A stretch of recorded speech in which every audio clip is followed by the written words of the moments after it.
Eastern Cape, where Education MEC Fundile Gade awarded top performers today while giving a breakdown of regional results. The province has improved its matric pass rate by 4.1% compared to the 2022 class. Newzroom Afrika's Ntsiki Nohiya joins us now from the Eastern Cape, East London to be specific. Ntsiki, to tell us more about some of the contributing factors that have led to this improvement. A number of them that have contributed to this phenomenal 81.4% of pass rate.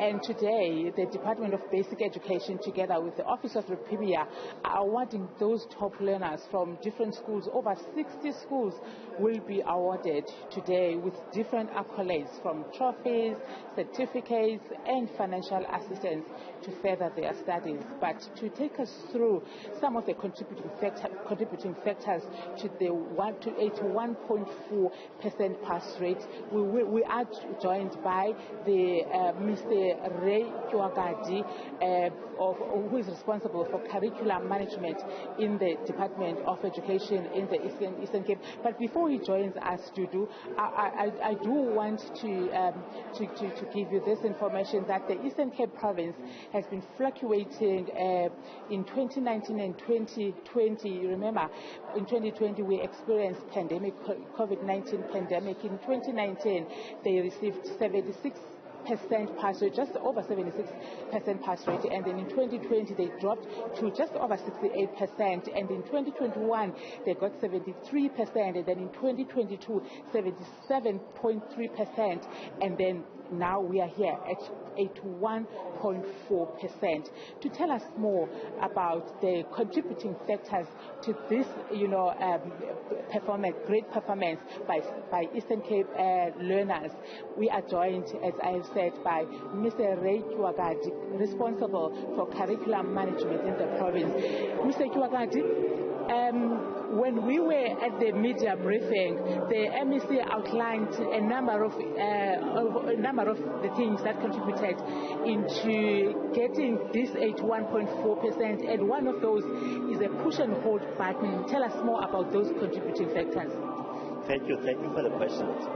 What we normally do at the beginning of every year is to do an analysis of our data, looking at the performance of our schools per quintile, between 20% and 30%, between 40% and 50%, up to 100%. And then we look at the quantum of schools that must be pushed up to above certain percentage.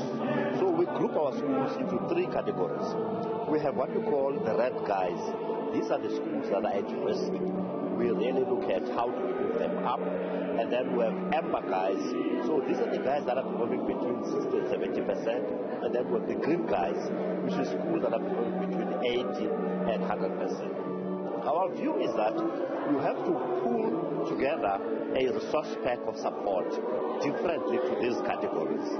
Your high flyers, really, they need your support to do very well.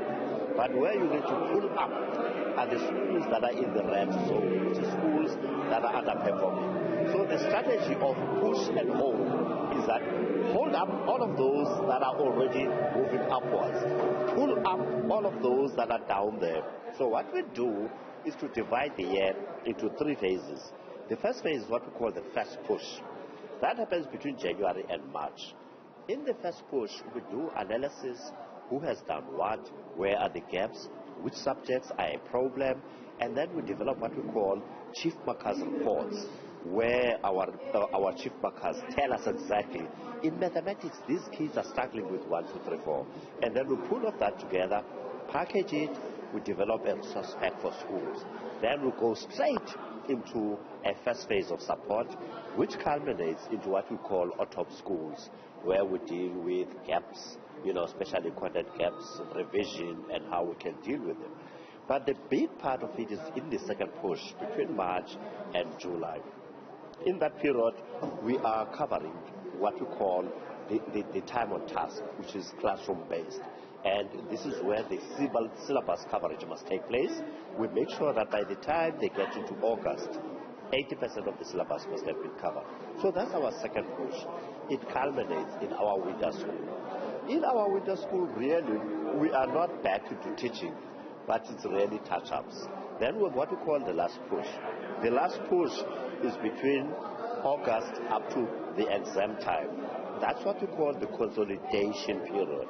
In that consolidation period, we look at all the exam preparatory requirements. What do they require to pass mathematics? What do they require to pass history? Now, if you look at a province like us with a very low baseline, we come from below, really, we were once number last. So over the last 5 years, the strategy was to push the quantum. As many, they must go through the pass mark of 30% plus in a subject. And then thereafter, we focus on distinctions and the big passes. So the essence of the push and hold is to look at how we support all of them, but differently over that period.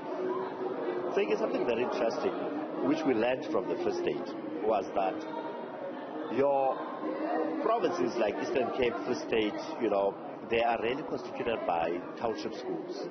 And this is where socio-economic conditions of children have changed. And we then learned that in the Free State, they have a concept of borrowing time from home, which is what they do is to maximize the amount of time that they can use in a classroom context. And when they showed us around Free State, when we visited them in 2016, was that by March, we could see that children were already camping, something that was unseen in our schools.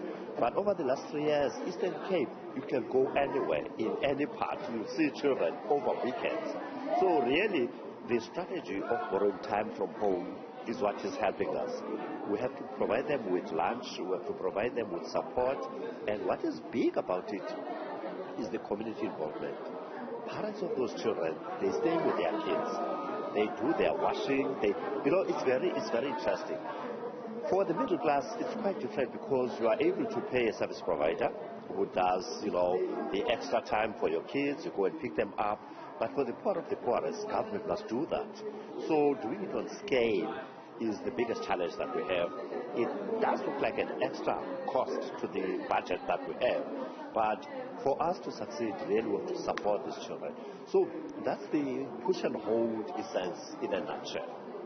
Mr. Tywakadi, I did pose this question to the Premier of the province a while ago about early childhood development, because grade 12 doesn't start from grade 10. It starts from there, from grade 1, from grade R for that matter. Do you think the early childhood development program works, and is it efficient? Does it contribute to the pass rate of grade 12? If you look at what government has done now with the current government shift, they've taken all the responsibilities from social development that have to do with ECD, and they consolidated them in education. And this is a very, plausible theory, because if you start them from the lower grades, because this is what you call early opportunities to learning and exposure to learning. So what we do between 0 to 4, we focus on a number of aspects. Their psychomotor skills, their nutritional value, as well as the curriculum. So in the curriculum, that's where we start, to introduce learning programs. Now, from 0 to, from age 5 to age 7, this is where you consolidate your basic skills in mathematics and all of it. Now, by the time they get to grade 1, they must be able to count, they must be able to read, they must be able to write. And that's the basic foundation that we're fighting for. So ECD is very important. Thank you so much, Mr. Tywakadi, for your time. But you set yourself a target of 80% in 2022. And for 2024, the class of 2024, what target are you setting yourself for? Just one word, please. Over the last 3 years, we've been up by almost 4%. And we're looking at 85.1%. Thank you so much, sir. There you have it. That was the DDG responsible for curriculum management, Mr. Ray Tywakadi, outlining really, the contributing factor to the 81.4% that the Eastern Cape province received this year.